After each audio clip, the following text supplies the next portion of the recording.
Reporting here live at Hidden Park, this is Susan Arce with breaking news about strange medical and religious practices taking place in Eastern Europe. Let's go to Hannah, who is reporting live in Israel.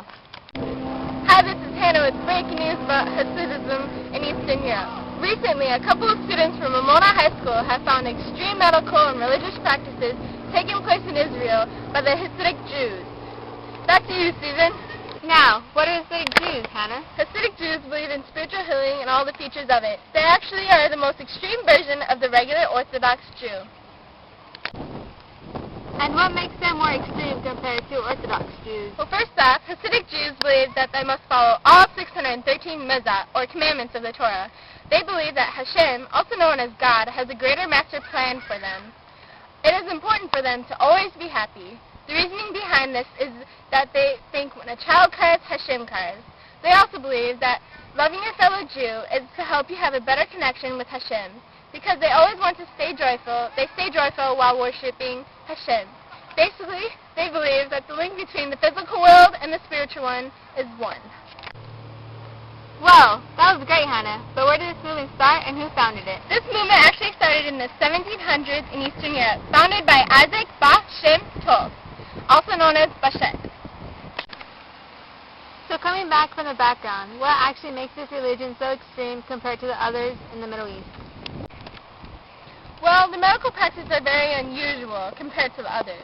When Hasidic Jews need to receive medical attention, they are not allowed to refuse medical attention that might be beneficial or may save his or her life.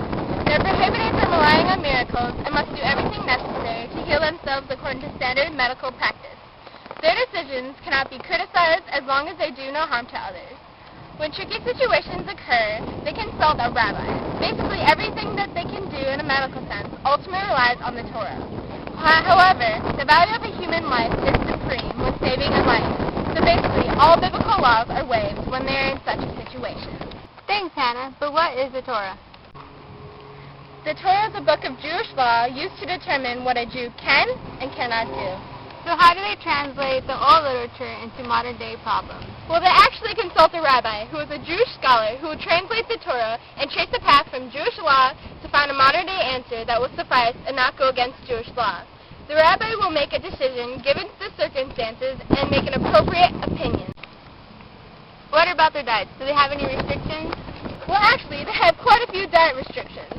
Some of them are, they are not allowed to eat animals killed by another animal or any animal that died from natural causes. This is because it ensures complete draining of blood, ensuring kosher meat. Before you go on, Hannah, what is kosher and why will they drain the blood of an animal? Kosher means blessed by a rabbi. It also means that it is okay for them to eat.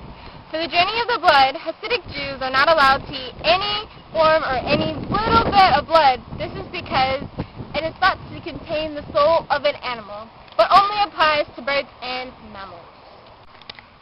What kind of animals are they allowed to eat? They are allowed to eat cattle, deer, sheep, goats, bison, and anything that doesn't have split hooves and doesn't interfere with the Torah. This is because they are considered non-kosher. You can only eat kosher food. They also are allowed to eat birds, but must be killed properly. However, they are not allowed to eat any bugs, which isn't such a bad thing. I would have never known that there are so many restrictions on their life and the things they do. I would like to thank our Ramona High School students for the helpful research, but that wraps up our show. This is Susan Arce wishing you a fantastic day. Goodbye.